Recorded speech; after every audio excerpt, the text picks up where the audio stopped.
Les Dominicains au Rwanda. Méditation du 32e vendredi du temps ordinaire, année A.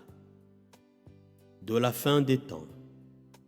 Sœurs et frères, au fil et à mesure que nous avançons vers la fin de cette année liturgique, les textes évangéliques qui sont proposés à notre méditation continuent à nous décrire la fin des temps et le retour glorieux du Fils de l'homme.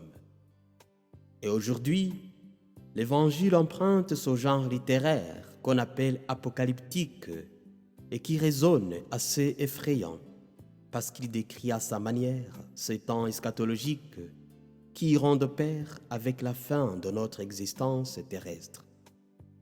Mais tout cela, tout ce langage apocalyptique ne tient qu'à nous faire comprendre que notre être inachevé attend le retour glorieux du Fils de Dieu pour son plein achèvement.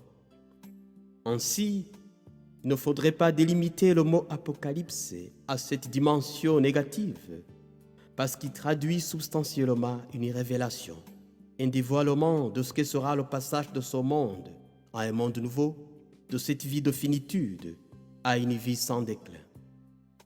En effet, frères et sœurs, tant que nous sommes dans cette vie qui passe, nous sommes en cours de réalisation de nous-mêmes. Et comme le monde, nous sommes nés inachevés et nous mourrons inachevés, en attente d'un accomplissement et d'une parfaite réalisation de notre être. Et les évangiles de ces derniers jours débutent presque tous en disant « Jésus parlait à ses disciples de sa venue ». Il ne s'agit donc pas seulement d'une fin, mais aussi d'une venue, d'un commencement et d'un passage à du nouveau. Et dans un sens particulier, l'Évangile d'aujourd'hui nous suggère une réflexion sur la fin de l'histoire personnelle de chacun et de chacune de nous. En fait, notre première naissance a été la fin d'un séjour dans le monde du sein maternel.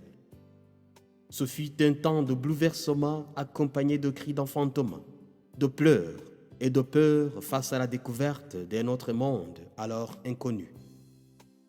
Mais depuis ce jour, chaque jour qui passe précède un autre jour qui est comme une renaissance. Et chaque instant de nos jours qui passe est quelque part un commencement et une fin de quelque chose. Et à la fin, notre dernière naissance sera celle de notre passage de ce monde à un monde nouveau. Un passage qui sera accompagné de quelques sentiments douloureux face à la peur de l'inconnu et à l'incompréhension du mystérieux.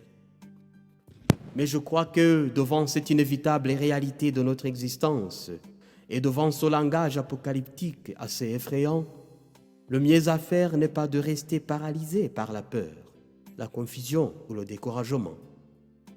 Le mieux à faire serait plutôt de rester en perpétuel éveil, comme nous le demande le Christ, en nous comportant d'ores et déjà en véritable témoin de l'Évangile.